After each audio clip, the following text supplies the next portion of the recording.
코딱지 색깔만으로 건강 상태를 유추해 볼 수는 있어요.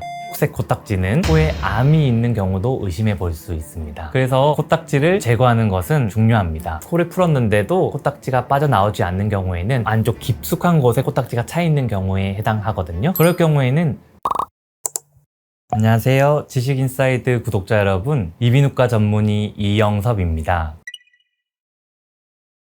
코딱지가 꽉 찼다면 코가 막혀서 불편함이 가장 큽니다. 이물감 때문에 불편하고 냄새도 잘 안 날 수가 있어요. 그리고 코 안의 딱지들이 오래되게 되면 다른 염증이나 세균이 번식할 수 있는 환경이 될 수 있기 때문에 코딱지는 깨끗하게 제거해 주는 것이 좋습니다. 우리가 숨을 쉴 때 코를 들어와서 구강을 통해서 폐로 공기가 들어가잖아요. 이 코딱지라는 것은 외부에 오염된 미세먼지나 물질들을 걸러주는 역할을 합니다. 그런데 만약에 이게 잘 못 걸려졌거나 코딱지가 미세하게 폐로 넘어갔을 경우에는 그 코딱지에 남아있는 미세 플라스틱이 아주 드물지만 폐렴이나 기관지염 등을 일으킬 수도 있습니다. 어떤 특정 습관이 코딱지를 많이 발생시킨다기보다는 코 안에 구조가 이렇게 휘어있는 비중격 망곡증이거나 알레르기 비염, 축농증 같이 코 안에 점막이 질병이 있을 때 건조하게 되고 코딱지가 좀 많이 생기게 됩니다. 또는 우리가 생활하는 환경이 많이 건조한 곳에서 생활할 때 코딱지는 많이 생기게 되겠죠. 그리고 생활 환경 중에서 우리가 자고 일어나면 코가 많이 건조하고 답답해 하시는 분들이 있습니다. 그분들 중에 많은 분들이 진드기 알러지 있는 분들이 많기 때문에 이불을 진드기 방지 침구로 바꿔보시는 것도 도움이 될 수 있고요. 요즘같이 건조할 때는 이불 빨래를 2-3주에 한 번씩은 꼭 해주시는 것이 좋습니다. 입을 벌리는 사람이 코딱지가 생기는 것이 아니고 코가 휘어있고 코가 막혀있기 때문에 입을 벌리고 숨을 쉬는 것입니다. 그래서 코가 안쪽에 문제가 있는 분들이 코딱지가 많이 생기는 경우가 있죠. 당연히 먼지가 많은 곳에서 공사장이나 모래 이렇게 미세먼지가 많은 곳에서 생활하시는 분들은 코딱지가 많이 생기기 때문에 코 세척을 한 번씩은 꼭 해주시는 것이 좋습니다. 사무실에 있는데도 코딱지가 많이 생긴다면 일단 다른 동료들도 코딱지가 많이 생기는지 한번 확인해 봐야 될 것 같고요. 그럴 경우에는 에어컨 필터를 청소하거나 건조한 환경이다 보니까 가습기를 적당히 켜는 것이 중요하고요. 나만 코딱지가 좀 많이 생긴다 이럴 경우에는 코 안에 뭔가 질병이 있을 수도 있다는 사인이니 한번 이비인후과에서 체크받는 것이 중요합니다. 코딱지 색깔만으로서 건강 상태를 100% 맞출 수는 없지만 어느 정도 유추해 볼 수는 있어요. 코딱지가 만약에 묽고 하얗다고 하면 먼지에 노출됐거나 알레르기 비염을 의심해 볼 수 있고요. 코딱지가 누렇다 하면 바이러스나 세균 감염 또는 축농증을 의심해 볼 수 있어요. 그리고 코딱지가 만약에 초록색 코딱지가 나온다 이러면 축농증이 조금 오래돼서 진균과 같은 곰팡이 감염으로 이어질 수 있습니다. 그리고 마지막으로 코딱지 색깔이 검붉은색이라면 우리가 건조한 곳에 생활을 한다거나 아니면 코피가 자주 나는 비중격 망곡증이 있거나 드물지만 코에 암이 있는 경우도 의심해 볼 수 있습니다. 만약에 맑은 콧물, 알러지나 비염이 있을 경우에는 한 번씩은 코 세척을 해주면서 간단하게 미세먼지나 오염물질, 항원들을 씻어내주면서 관리를 해볼 수가 있고요. 누런 콧물일 경우에는 우리가 감기 기운이 있거나 축농증 있을 경우가 많습니다. 그럴 경우에는 우리가 코 세척을 해보고 그래도 호전이 없다면 항생제 치료가 필요할 수가 있어요. 다음으로 초록색 코딱지랑 검붉은 코딱지는 조금 더 위험 신호일 가능성이 높습니다. 아까 말씀드렸듯이 점막이 뭔가 상처가 났거나 염증이 이미 생겼다는 사인이고요. 이비인후과에 방문하시는 것이 좋습니다. 코딱지의 점성에 따라서도 우리 건강 상태를 어느 정도 유추해 볼 수 있는데요. 일단 점성이 찐득찐득한 코딱지라는 것은 뭔가 우리 몸에 세균이나 바이러스 감염이 있다는 의미고요. 코딱지가 아주 건조하다는 것은 우리 주변 생활 환경이 건조하다거나 체액의 수분이 부족하다는 사인일 수 있습니다. 정상적인 코딱지는 우리가 일상생활에서 적절한 미세먼지나 알레르기를 걸려서 나온 거라서 투명하거나 이렇게 막 누렇지 않고 약간은 부드러운 점성의 코딱지 정도는 일반적인 코딱지라고 생각할 수 있습니다. 코 안에 냄새가 나는 경우에는 가장 의심할 수 있는 질환으로는 축농증입니다. 코 옆에는 부비동이라는 동굴이 있어요. 여기 동굴에 오래된 콧물이나 농이 고여 있는 경우에는 악취가 날 수가 있고 이상한 냄새가 날 수 있기 때문에 실제로 며칠 전에 축농증 수술을 하신 분은 이 부비동 안에 농이 몇 년, 수십 년 돼서 코로 호흡하는데 자꾸 하수구 냄새가 난다고 너무 불편해 하셔서 오셨고요.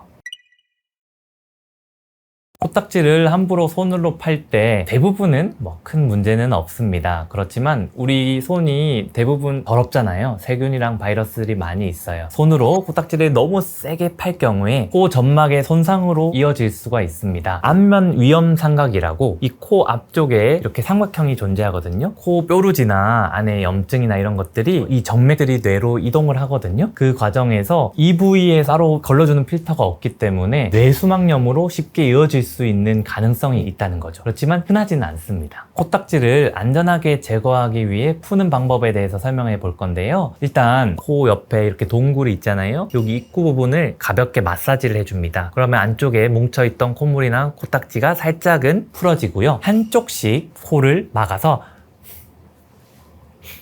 이렇게 풀어주는 것이 중요합니다. 많은 분들이 예상외로 이렇게 양쪽 코를 이렇게 살짝씩 막고 이렇게 푸시거든요. 그럴 경우에는 코의 압력이 귀로 넘어갈 수 있기 때문에 중이염이 생긴다거나 아니면 코의 압력이 부비동으로 넘어가면 축농증이 생길 수 있기 때문에 주의하셔야 됩니다. 이렇게 가볍게 한쪽씩 코를 풀었는데도 코딱지가 빠져나오지 않는 경우에는 코 안쪽 깊숙한 곳에 콧물이나 코딱지가 차 있는 경우에 해당하거든요. 그럴 경우에는 코 세척을 하면서 코딱지를 제거하는 것이 좋습니다. 일단 코 세척은 약국에서 쉽게 구입할 수 있으시고요. 미지근한 온도의 생리식염수를 사용해서 코 세척을 하면 됩니다. 근데 간혹 집에서 소금물로 코 세척을 하시는 분들이 있는데요. 너무 농도 차이가 날 경우에는 코 안의 점막에 염증이 오히려 생길 수 있으니 주의하셔야 됩니다. 꼭 생리식염수를 사용하시고요. 물이나 정수기도 안 됩니다. 왜냐면 우리 생리식염수는 우리 체액과 성분이 비슷하기 때문에 자극을 덜 줄 수 있어요. 소금물에 사용하는 사람들은 아무래도 이 코가 뭔가 이렇게 자극받으면서 아픈 느낌이 코 세척했다고 느끼시는 것 같아요. 그것은 단순히 점막이 자극받는 느낌입니다. 제가 한번 보여드릴게요. 코 세척 기구를 하나 구입하시고요.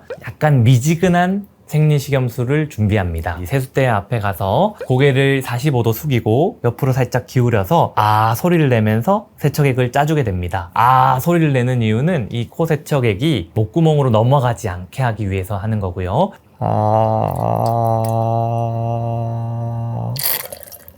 이 상태에서 양쪽을 너무 세게 막고 풀면 코의 세척액이 뒤로 넘어갈 수 있기 때문에 가볍게만 이렇게 양쪽 다 세게 막지 않고 풀어주시면 됩니다. 방금 한 일반적인 코 세척 방법은 코 안에 있는 항원들, 면지들 이런 것들을 그냥 씻어내는 목적이라면 축농증 코 세척은 다른 방향으로 해야 됩니다. 부비동이라고 동굴이 여기 있잖아요. 여기 입구 부분이 바로 여기 있어요. 그래서 이 방향을 향해서 코 세척을 해야 되는데요. 제가 만약에 왼쪽에서 초록색 코딱지가 나왔다. 그러면 왼쪽 축농증을 의심할 수 있기 때문에 왼쪽 축농증 부비동의 입구 부분, 이 부분을 향해서 세척액을 쏴야 합니다. 제가 한번 보여드릴게요. 이쪽 방향을 향해서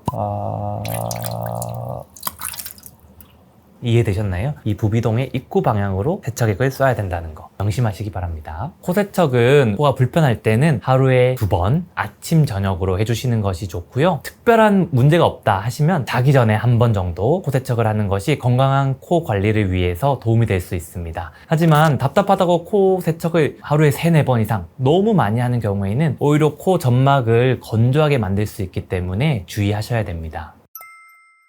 코 세척을 잘 했다는 의미이고요. 코 안에 동굴에 부비동 안에 세척액이 조금 남아 있었던 것 같아요. 그럴 경우에는 자연스럽게 생활하면서 빠져나올 수 있으니 너무 크게 신경 쓰지 않아도 됩니다. 그 다음 방법으로는 면봉을 통해서 코딱지를 제거하는 방법이 있습니다. 면봉에 우리 안연고를 살짝 이렇게 도포를 하고요. 안연고가 제일 좋긴 한데 안연고가 없다고 하면 바셀린처럼 좀 건조하지 않게 만들 수 있는 그런 제품들, 부드러운 수분 크림 이런 것들도 도움이 될 것 같습니다. 코 안쪽으로 입구 부분만 살짝 이렇게 닦아내주는 것이 좋습니다. 이 면봉 또한 너무 깊게 코 안에 자극을 주게 되면 점막에 손상이 일으킬 수 있기 때문에 앞쪽 부분만 이렇게 살짝 해주시는 것이 중요합니다. 코풀기랑 코파기 중에 코풀기가 조금 더 안전한 코딱지를 제거하는 방법인 것 같습니다. 아까 설명드렸듯이 손에는 세균이 많잖아요. 그래서 코를 막 파려고 하지 말고 한쪽 코씩 막고 코를 풀어주는 것이 도움이 될 것 같습니다. 세게 풀지 않더라도 코 안이 휘어 있거나 코에 축농증으로 가득 차 있을 경우에 코를 풀게 될 경우 코의 압력이 귀로 넘어가거나 부비동으로 넘어가서 중이염이나 축농증이 생길 수도 있습니다. 너무 세게 풀 경우에는 두통까지 동반이 될 수 있어요. 그래서 코는 가볍게 푸시는 것이 좋습니다. 코를 파면 콧구멍이 커지냐라는 질문이 많은데요. 우리 성인들은 이미 성장이 다 끝났기 때문에 코를 아무리 파도 코 모양은 변하지 않습니다. 하지만 만 17세 이하의 어린이들은 아직 코가 성장하고 있기 때문에 우리 몸은 자극에 반응을 하죠. 자꾸 코를 파거나 자꾸 자극을 하게 되면 근육이나 연골이나 이런 것들이 조금은 변형이 될 수 있으니 주의하셔야 합니다.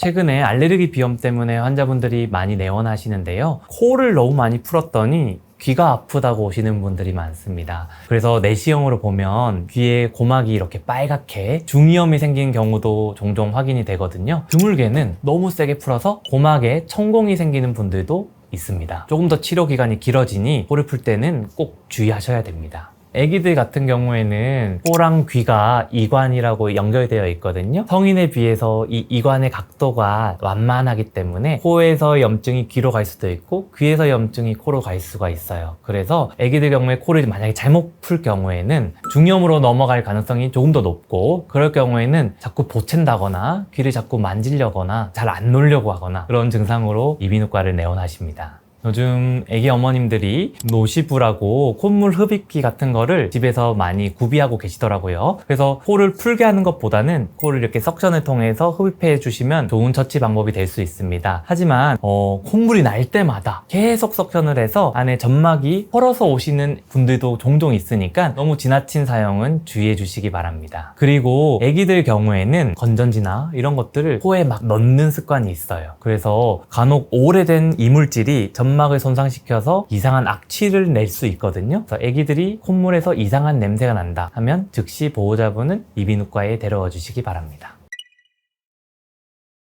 진먼지 진드기 방지 침구를 사용해서 효과를 보시는 환자분들이 많으니까 꼭 한번 고려해 보세요. 저도 진먼지 진드기 방지 침구를 사용하고요. 공기청정기랑 에어컨 필터 청소를 주기적으로 하고 가습기도 40에서 60도로 적당히 조절해서 집에서도 사용을 하고 있습니다. 그리고 특히 커피나 카페인이 들어있는 음료를 많이 드시는 분들은 이 카페인 자체가 헬스 효과를 일으킬 수 있기 때문에 우리 몸이 건조해질 수 있어요. 우리 몸이 건조해지면 당연히 딱지도 많이 생기고 건조한 딱지가 생길 수 있게 됩니다. 지금까지 말씀드렸던 이 방법들은 꼭 숙지해 주시고 건강한 코 관리 하시기 바랍니다.